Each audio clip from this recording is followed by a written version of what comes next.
All right, I've done a couple of different videos on the SNAP benefits and the issues or these heartless pricks.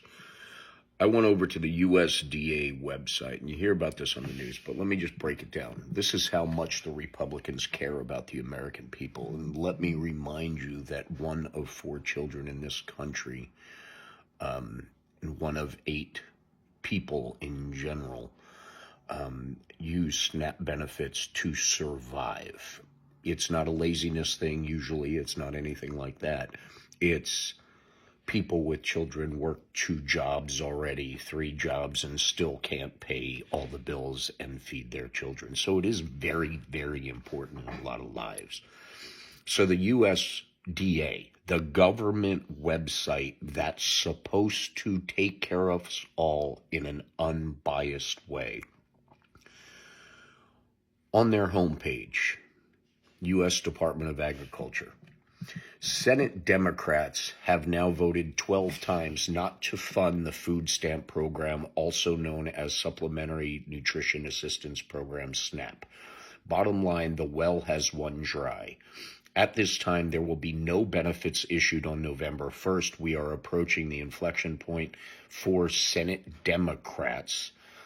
They can continue to hold out for health care for illegal aliens and gender mutilation procedures, or reopen the government so mothers, babies, and the most vulnerable among us can receive critical nutritional assistance.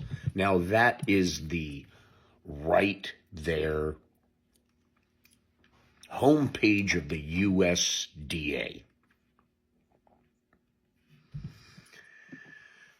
Now, the Center of Budget and Policy Priorities.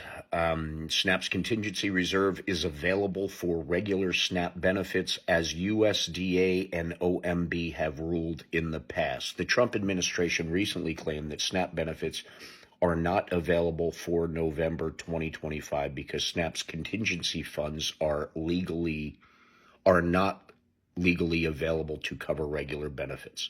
It stands in opposition to the law and prior practice, including by the Trump administration itself. These contingency funds are put aside for this exact purpose. It is literally something that has been protecting SNAP benefits and nutritional programs since the beginning, just in case this very thing happens. Now, it goes on to say the administration's assertion that cannot use SNAP's contingency reserves to cover regular SNAP benefits is contrary to the plain language of the law. Prior Trump administration practice, including recently as a few weeks ago in the USDA lapse of funding plan, which the agency has since removed from its website. It was a very specific description and how it's used and how it's implemented of all the money that's put aside, taxpayer money, just in case, to keep these programs floating. Previous administrations understanding the contingency funds could be used for SNAP benefits during a shutdown. Under past shutdowns, both Republicans and Democratic administrations, SNAP benefits have always been provided using available funding sources to prevent the break in benefits for people who need them the most. While it is not clear whether past administrations used the contingency reserve or instead of other available funding sources, because there are many, many more, all it takes is a leader to want to give a crap.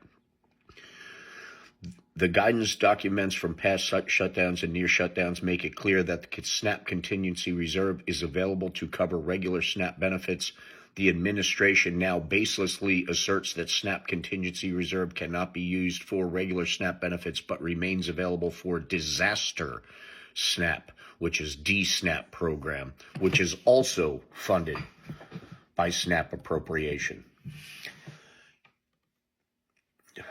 By law, individuals and families who meet SNAP's eligibility requirements are entitled to the benefits. Despite this requirements historically, Congress has treated SNAP as what it has known as appropriated entitlement funding. SNAP, through the annual appropriations process, will, with the following language, using the fiscal year 2024 as an example.